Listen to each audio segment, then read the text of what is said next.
So, you know, all of you have had somebody there when things were tough and reached down, and it makes a difference.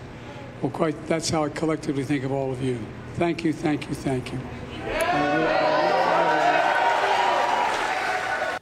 All right, that's Joe Biden today in Wisconsin saying he's staying in this race. The former governor of that state probably would welcome that news. Scott Walker, kind enough to join us. Governor, what do you think of that? Staying in the race? A lot of people advising Donald Trump, don't go too far on Joe Biden because you can beat this guy by a country mile. Are you in that camp?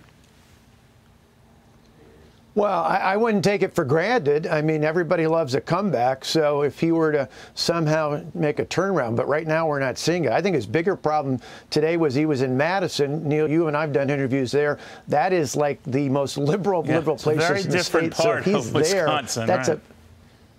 Yeah, that's a big mistake. I mean, he should be in places like Green Bay or other swing states or swing areas as opposed to Madison. The other big problem for him I saw today was, you know, he was talking about issues that are unrelated to what the number one issues are. That's high prices in the economy. Voters all across the state feel that way. Heck, even at Young America's Foundation poll we just did this week shows even with college students, that's the number one issue. So he didn't do a lot of talking about that. It was more rallying the base.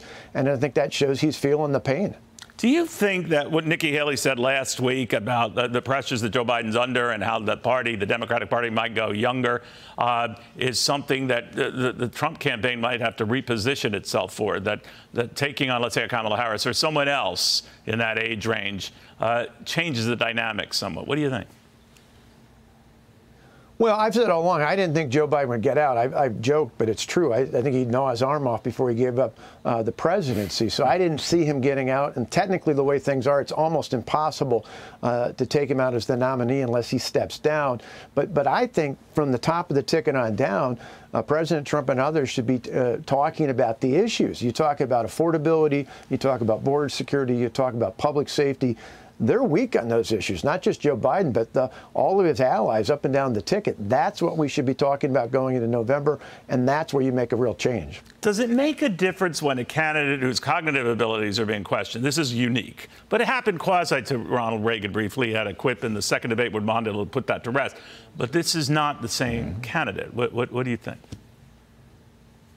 No, I mean, I watched that closely. I was a kid. I was a big admirer of President Reagan. Obviously, that joke, that one moment changed everything. But he was a lot different. I've looked at plenty of videos over the years. He was on top of things. He was off script. He did press conferences. Yeah. This isn't just a one-off. This is a reality that a lot of people are forced to deal with. And it's sad. Yeah, we'll watch it very closely. Scott Walker, always good catching up with you, the former governor of Wisconsin. Hey, Sean Hannity here. Hey, click here to subscribe to Fox News YouTube page and catch our hottest interviews and most compelling analysis. You will not get it anywhere else.